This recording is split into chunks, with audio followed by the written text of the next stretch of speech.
इससे पहले कि अकबर एक बार फिर से आक्रमण करे, तुर्क के अंदर चले जाइए सब लोग। शीघ्र कीजिए, जल्दी। अम्मा, अम्मा, हम आपका सामान उठा देते हैं, अब शीघ्र कीजिए, जल्दी दुर्ग की तरफ निकलिए आप। जल्दी और शीघ्र दुर्ग में जाइए। आप सब लोग भी जितना जल्दी हो सके निकलिए यहाँ से। जी, आसपास के गांव से मिलाकर लगभग 30,000 लोग होंगे। जल्दी कीजिए। भला इतने सारे लोगों को अपने दुर्ग में कैसे स्थान दे पाएंगे? रावत जी, ये हमारी प्रजा है। अकबर कभी भी इन पर आक्रमण कर जबरन इन्हें अपना दास बना सकता है। हम ये कैसे सह सकते हैं कि हम दुर्ग में सशक्त प्राचीरों के पीछे सुरक्षित बैठे रहें और ये अकबर के वार सहते रहें। हम ऐसा नहीं होने देंगे रावत जी। इनकी सुरक्षा हमारा धर्म है और हम अपना धर्म निभाएंगे। जैसी आपकी आज्ञा राणा जी। चलो, जल्दी कीजिए, चलिए सब शीघ्र।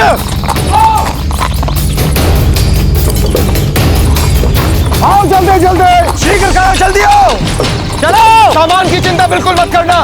अगर जीवित रहे तो सामान फिर बन जाएगा। शीघ्र करो, दुर्ग के अंदर आओ। जल्द से जल्द सूचना पहुंचाइए कि चित्तौड़ के दूसरी दिशाओं के प्रवेश मार्ग खोल दिए जाएं। जिस किसी को भी हमारी पनाह चाहिए उसे दुर्ग के अंदर आने दिया जाए। जी हुकुम।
कुंवर प्रताप,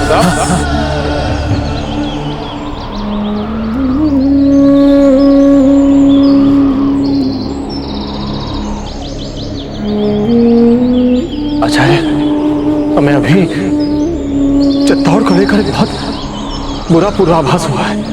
क्या देखा आपने पूर्वाभास में? चित्तौड़ के दुर्ग में कई शव। हमारा मन बहुत घबरा रहा है आचार्य। हमें शीघ्र अति शीघ्र चित्तौड़ की ओर प्रस्थान करना चाहिए। चलिए चलिए चलिए चलिए।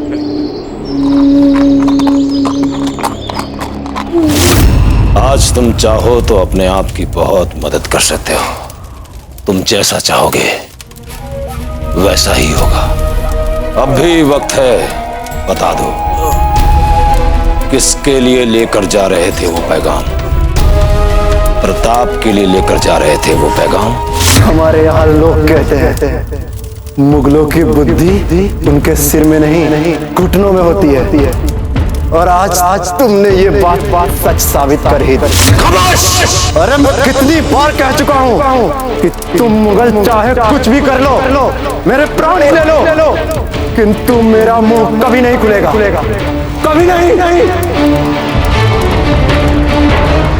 मेरी अकल कहाँ है इससे कोई फर्क नहीं पड़ने वाला।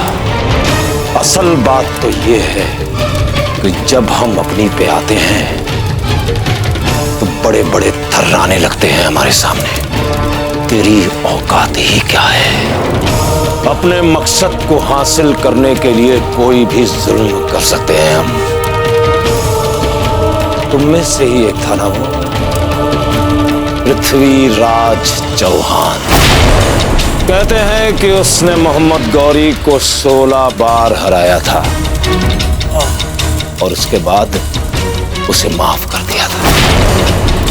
फिर उसके बाद क्या हुआ जानते हो ना? मारा गया मोहम्मद गौरी के ही हाथों। क्या करे, दुश्मन के साथ रहम करना हमको आता ही नहीं है। और अब तुम भी देखोगे।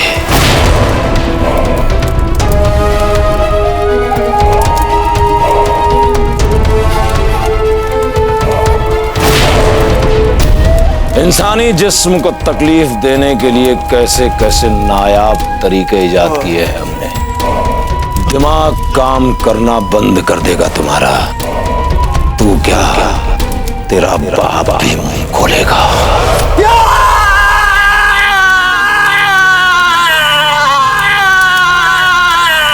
रुक जाओ।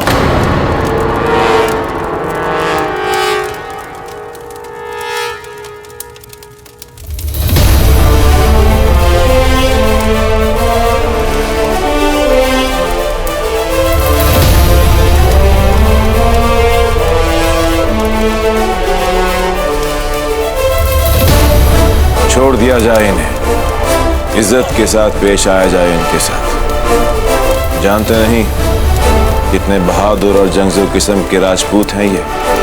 बड़े ही वफादार सिपाही हैं ये। अपने मालिक के प्रति वफादार होना काबिले तारीफ और काबिले एहतराम होता है।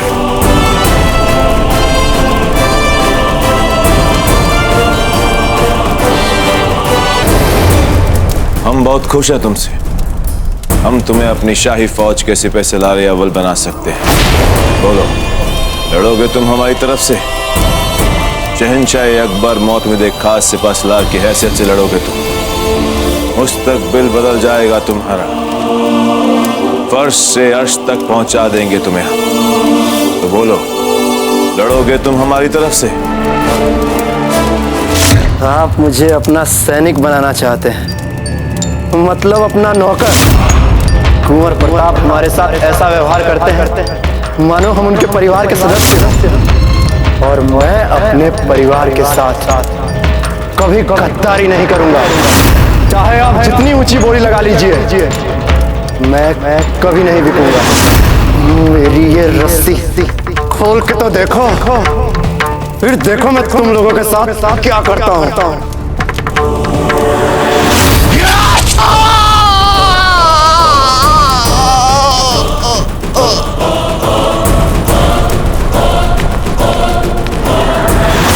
सिपाहियों के लिए जगह बनाई जाए। हमारा बहुत नुकसान हुआ है। घायल सिपाहियों के लिए दवाई का इंतजाम किया जाए। हुसैन अली के लिए पानी लाया जाए।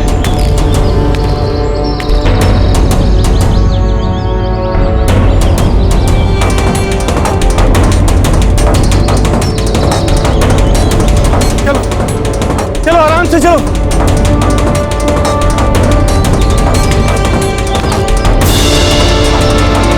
कैसे हुआ ये? हुजूर, हमारे सिपाही गए थे गांव में गुलामों को पकड़ने के लिए। अगर मेवाड़ की सेना ने जबरदस्त जवाबी हमला बोल दिया, और जिसके लिए हमें मैदान छोड़ के भागना पड़ा। और हुसैन अली भी बुरी तरह से जख्मी हो गए। दुश्मनों ने उनकी एक छोटी उंगली भी काट दी।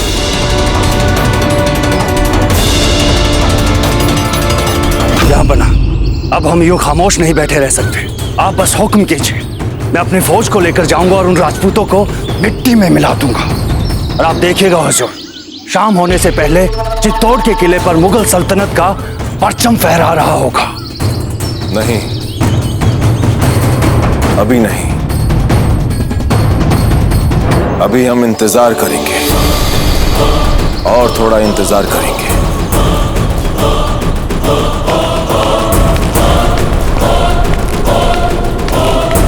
समझ नहीं आ रहा आखिर शहंशाह के दिमाग में चल क्या रहा है। आखिर वो इतने खामोश क्यों हैं? लेकिन मैं ये बेइज्जती बर्दाश्त नहीं कर सकता।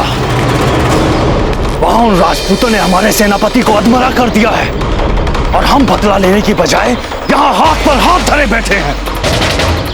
मैं उन राजपूतों की गर्दनें उड़ा दूंगा और आज की रात उन राजपूतों की चिताओं से रोशन होगी। ये वादा है अलीम खान का। रुक जाओ अलीम खान, हम कहते हैं रुक जाओ। हमारी बात सुनो अलीम खान।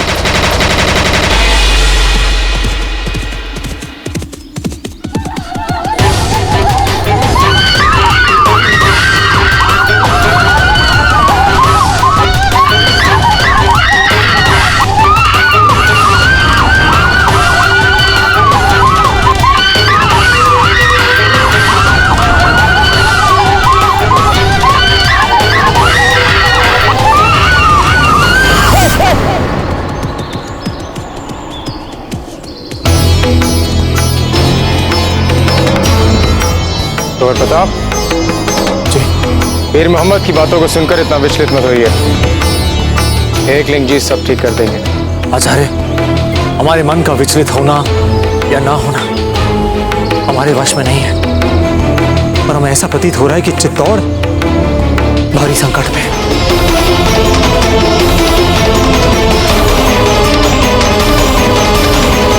मेरे जाबाज सिपाहियों, आज हम चित्तौड़ पर हमला करेंगे।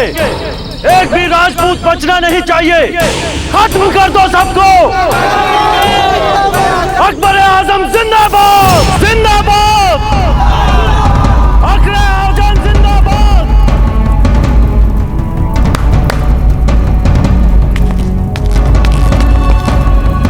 जाओ जाकर पता लगाओ कि बाहर आवाज कैसी है।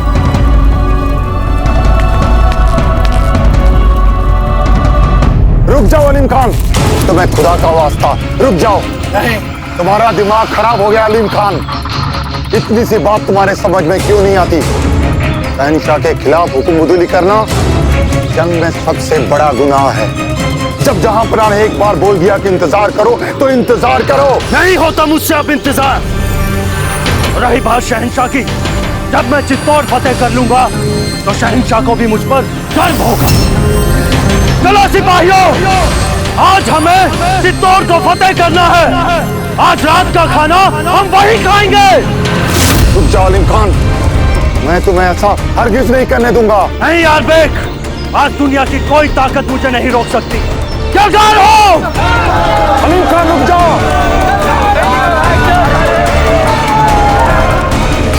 चलिए शीघ्र चलिए दुर्ग की तरफ। रावत जी, अभी बहुत से नागरिक दुर्ग के नीचे हैं।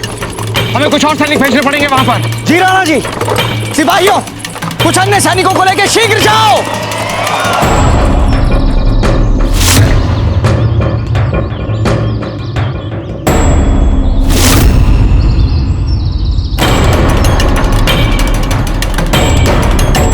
सभी दोनों तरफ अपना स्थान लेंगे।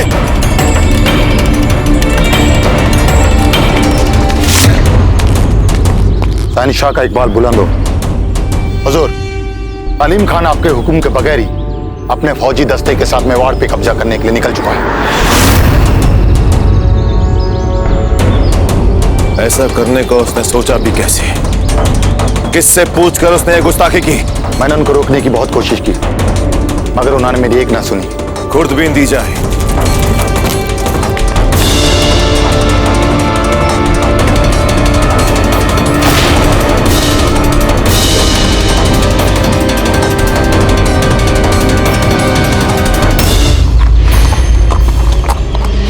सरदार जी, आप यहाँ क्या कर रहे हैं? हुक्म, लगता अकबर ने अपनी सेना को हम पर आक्रमण करने का आदेश दे दिया है।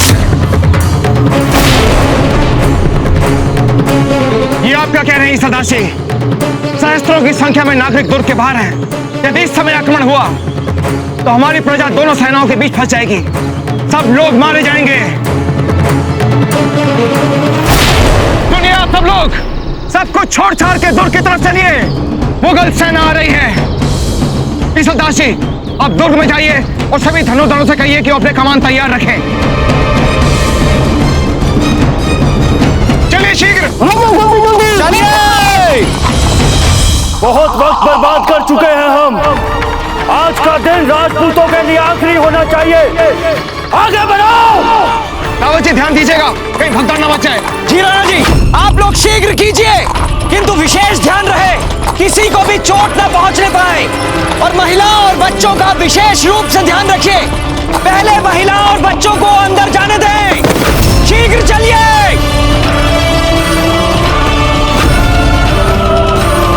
बाकी सभी सैनिकों को भी तैयार होने के लिए बोलो। शीघ्र।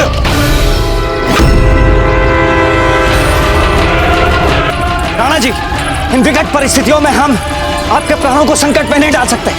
आप दुर्ग के भीतर जाइए शीघ्र। ये आप क्या कह रहे हैं रावत जी? ये लोग हुक्म, आप दुर्ग के अंदर जाइए। मैं और रावत जी इन्हें देखते हैं। राणा जी, संकट की ऐसी परिस्थितियों में ये हमारी विनती रही। आदेश है आपके सेनापति का। शीघ्र दुर्ग के भीतर जाइए राणा जी। ठीक है रावत जी, आप यहाँ भीड़ को संभालिए। हम अंदर सैनिकों के पास जाते हैं। मुगल सेना हमारी ओर तीव्रता से बढ़ रही है। आप सभी अपने अपने तीर को कमानों पर चला के हमारे आदेश की प्रतीक्षा करें।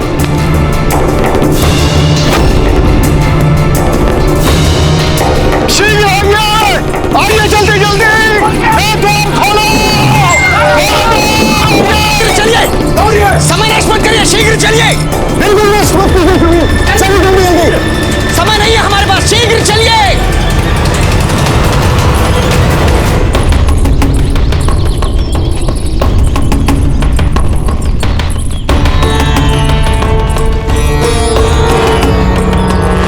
इतने सारे लोग, ये क्या हो रहा है यहाँ? चांद, छोटी माँ कहाँ पर है? रानी माँ पूजा घर में है। आज अब दे, इतने सारे लोग दुर्ग में शरण लेने आए हैं। हमें इनके खाने और रहने की व्यवस्था करनी होगी। हाँ छोटी माँ, ये कार्य सरल नहीं होगा, क्योंकि पता नहीं कितने समय तक चलेगा ये घेरा। ये लो, यार हमें अपना निश्चित नहीं लग रहा है। और इतने सारे लोग आ गए।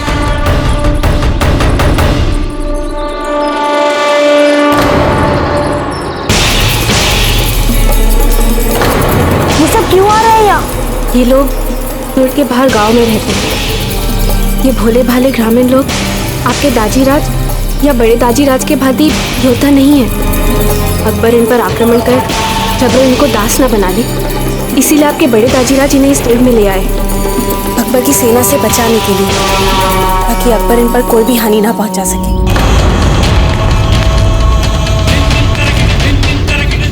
हमारे वीर सिपाहियों, जैसा कि आप जानते हैं कि शत्रु हमारे दुर्ग की ओर बढ़ रहा है। जब तक हमारी शिराओं में रक्त की एक भी बूंद बाकी है, हम अपने इस दुर्ग पर अपने शत्रुओं का अधिकार नहीं होने देंगे।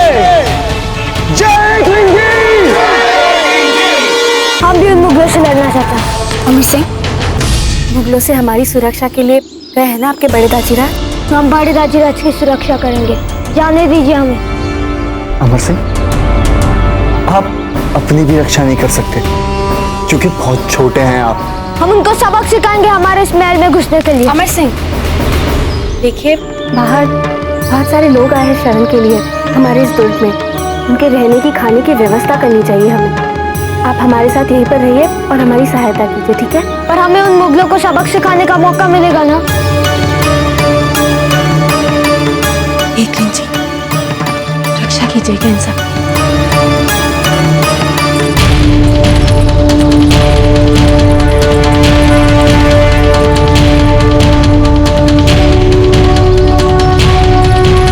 राणा जी, मुगल सेना बहुत पास आ चुकी है, पर ग्रामीण जन अभी दुर्ग के भीतर नहीं पहुंचे। लेकिन हमें दुर्ग के द्वार बंद करने पड़ेंगे, क्योंकि शत्रु बहुत निकट आ चुका है। नहीं सरदार जी, अभी हमारे बहुत से नागरिक दुर्ग के बाहर हैं। हमें इन्हें कुछ और समय देना होगा। जल्दी कीजिए, शीघ्र दुर्ग के अंदर आइए, जल्दी।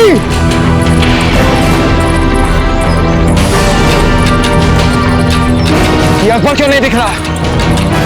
अवश्य ही उसका कोई सेनापति है। जैसे वो पीपल के पेड़ के पास आए, हमें आक्रमण करना पड़ेगा। राणा जी, शीघ्र कीजिए आप सब लोग, जल्दी दुर्ग के अंदर आइए।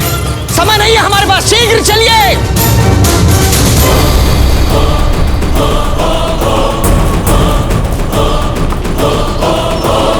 शत्रु बहुत निकट आ चुका है। अगर अब भी हमने आक्रमण नहीं किया तो बहुत देर हो जाएगी।